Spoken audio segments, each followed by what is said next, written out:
Good morning, my friends. Welcome to today's training. Today we are discussing the last step, the last phase of the E.D.D cycle, which is the despair phase. So we've discussed the euphoria, the distress, and now we're going into the despair phase. Now, the E.D.D phase is the emotional experience the codependent has when going through what's called the seduction, abuse, discard cycle. It's also the same emotional experience the codependent has when dealing with an emotionally unavailable individual or dealing with this even in a healthy or relationship with a healthy person, because this is the emotional normality a codependent has in relationship with another. So looks like the broadcast stream here, because I stream these live, is having some trouble. So if that's going on, I'll repost this. I'll repost the YouTube video so you can watch it in full without interruption. All right, so I'm going to share this out to the community real quick, just in case things resolve themselves with the stream here. Okay, let me know in the comments below that you're here. Let's say hi. Let me know where you're from, what you're getting out of these things. And I'm going to wait for this button to work because apparently, buttons. Okay, come on, clicky, clicky. Things take time today. It seems to be an interesting lag going on. All right, so it's good to see you guys. Now, if you're new to me, I'm Marshall Burtcher, and I help codependents rediscover their well-being and happiness after codependency by helping them heal the trauma bond and discover who they are and go on to create happy, healthy relationships in their lives. Now, if you're looking for a safe haven on the internet, the community is the place for you. You can find that link above on Facebook and below in the description in YouTube. Hit that subscribe button if you're on YouTube, and thank you for being here, guys. Now, today it's all about despair. Despair is this emotional state that comes after the distress. It comes after the euphoria. It's the conclusion that most codependents dread. This is the thing we are trying to avoid the most.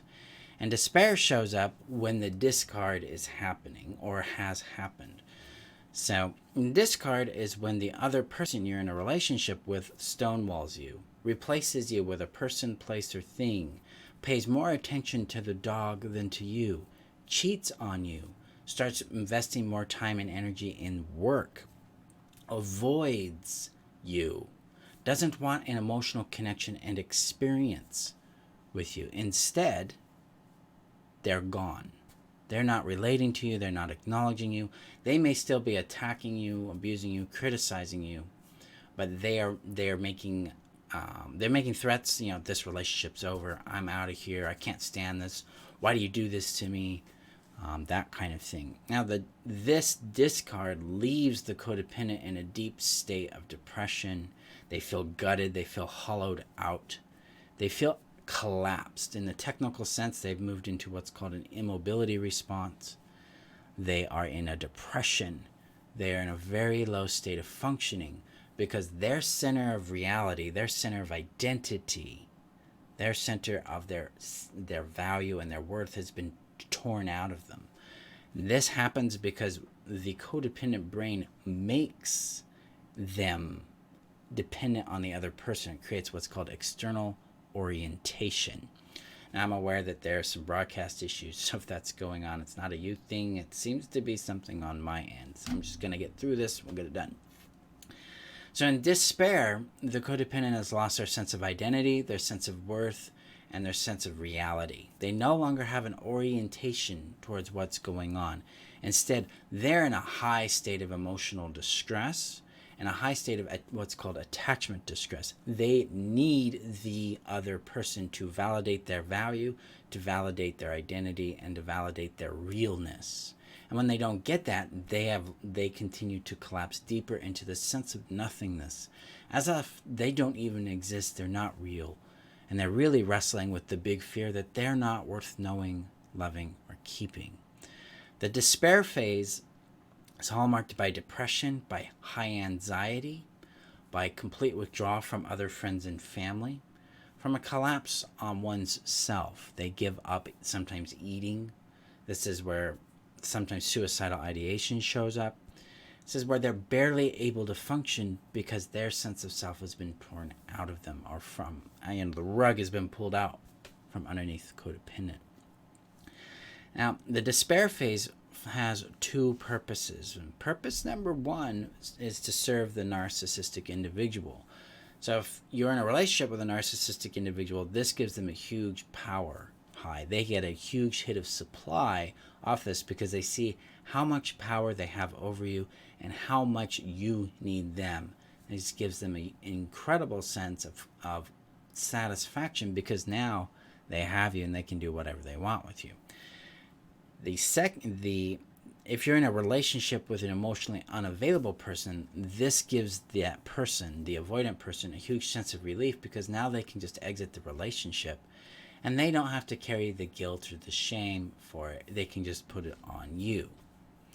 So it serves those two things with those individuals. The second component or second purpose of the despair phase is to wake up the codependent, because often the intensity of pain in this phase is what motivates the codependent to start reassessing reality. They start to wake up to what's going on.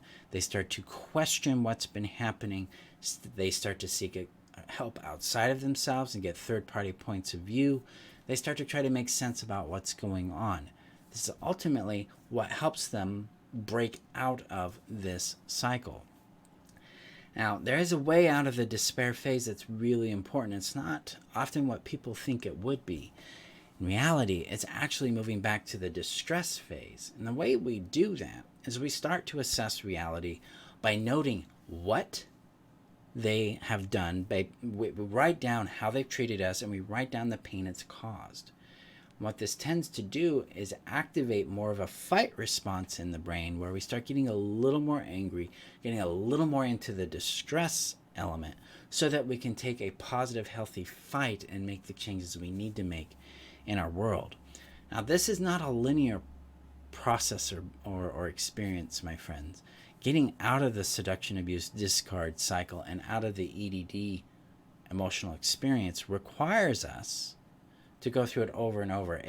We repeat this over and over in our world, usually 7 to 11 times with the individual we're having this kind of relationship experience with. And the reason why is because our brain is trying to gauge or reason out safety, reason out a pathway through it, and find out if it can actually survive this. So it's an extremely difficult process. But this recycling, or what some people call relapsing, is understandable because you're getting a lay of the land beyond the despair, beyond the euphoria, beyond the distress. You're actually building safety by building more awareness of what lies outside this cycle. So if you find yourself relapsing, your responsibility is to become more accountable to your choices and actions that put you back in the cycle, and more accountability to the pain that it's bringing into your world. Accountability does not equal condemnation. It just means I did that, now what do I need to do differently? That's it. Condemnation and accountability have no intrinsic relationship. You don't have to judge yourself on it. You probably will because we're conditioned to do that. And if that's a struggle, if that's something you're really wrestling with, I've got a number of tools that can allow you and nurture you more compassion within you and guide you in releasing shame, guilt, fear, condemnation, and fatigue so that you can be more attuned to you and have more of a realistic kindness towards yourself through this journey. Now, there's one thing that happens in the despair phase that the narcissist uses to their advantage, and that is what's called the Hoover. Hoover is where the narcissist gives the codependent a breadcrumb of love or a love bomb. And this swings the codependent way up into euphoria because in the despair phase, the codependent is crying out to the narcissistic abusive person, asking for them to love them, asking for them to come back, pining for them, pleading for them to come back into their world so that this distress and this pain and this despair can end. Well, sometimes the narcissist throws them a bone, gives them a little breadcrumb, and then the codependent hits a euphoric stage. And this euphoria is extremely intoxicating because the depth of your despair determines the height of your euphoria and vice versa. And this gets the codependent addicted or hooked on the narcissistic or abusive person because, one, they feel grateful for this breadcrumb from the person because they don't feel worthy of the breadcrumb. They don't feel like they deserve it. They don't understand that they're being manipulated. They think that this is a generosity, a kindness from the abuser. And so they're fawning over the abuser in this state. So it swings them into this euphoria. Wow, they actually do care about me and love me. I'm actually worthy. That kind of thing. And then when the narcissistic or abusive person begins to abuse them again, they go back into distress and into despair. And then they get a breadcrumb again and it swings them back up. This is called intermittent reinforcement. This is the core mechanism that gets you addicted to them. So in our next training video, we're going to go in depth on intermittent reinforcement so you can identify it, you can understand it, and then we can talk about how you get out of that cycle. Because it creates a chemical addiction or bond with that person. Your brain references them with all this euphoria, distress, and despair, and you have it, what's called, I call it fear love, but it's basically love plus terror. And it's why it's such a rush to be with these individuals. And it's also why we find healthy people boring. It's why we find healthy relationships monotonous, is because we're seeking that high. And we don't have a high level of attunement to the subtle and gentle, soft feelings of love, kindness, and care, and connection that we experience with healthy people. So that'll be in our next training. But right now, if you're dealing with that despair, my friends, go get the Be Calm tool set. So I believe the link's above in the description. If it's not, I'll put it in the comments. But the Be Calm tool set is my free tool set where you can learn how to regulate your attachment to stress, increase your safety, and regulate your nervous system so you have a little more peace and calm in your world.